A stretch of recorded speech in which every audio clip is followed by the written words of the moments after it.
Hello everyone and welcome to the video. I'm just going to take you quickly through how to reference PowerPoint slides today. Nice and easy, and particularly useful if you have some material from a workshop lecture that you wanted to include inside an assessment. So let's have a look at referencing PowerPoint slides. Let's get underway.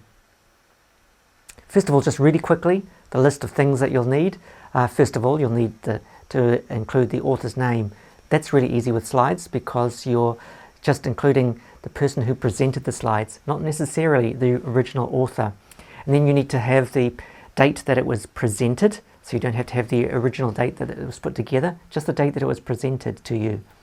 And then the title of the slide deck as well, include that, and make sure that that's italicized, first letter is capitalized.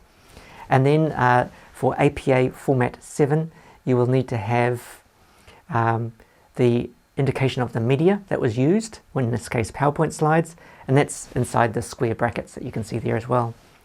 Then you need to have the name of the department and the name of the university, followed finally by the URL as well. And that URL can be just the URL that you will use to access it on your university system. So nice and easy altogether. And what does this look like? Well, it looks something like this. So there you go. There's an APA reference for a PowerPoint slide that you want to refer to inside an assessment. So you get your author name, that's the person who presented it, and the date that it was presented.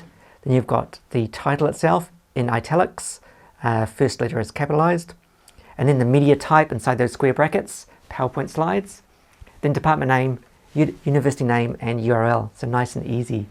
One thing I want to point out for APA format 7 referencing, very important that you make sure that you get the punctuation correct, because it stands out if it's not correct. And so make sure that you get each of those punctuations items in the right place for APA format 7 referencing. And as well as punctuation, you have to take care over the style as well. It has to be APA format 7.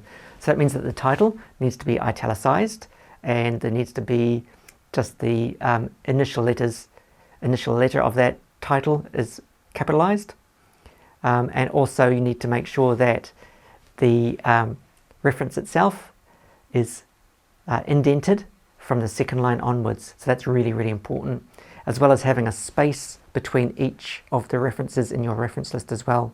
All of these things very important for APA referencing. So how does this look for an actual reference? Well, there we go, nice and easy. A sample of something that perhaps I might have presented. I'm the presenter, it's got my name, there's the date that I presented, the title, the department and the university, and the link, in this case from Blackboard or perhaps from Canvas. Nice and easy. And of course the in-text citation, no difference to that. You're just using the same style for APA format 7 as what you would normally do. Fantastic.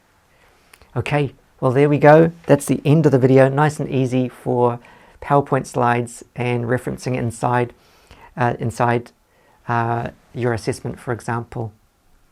So if I can ask you, please like this video if you'd like to see something more of this kind of content. Subscribe to the channel and you get access to lots of other videos as well.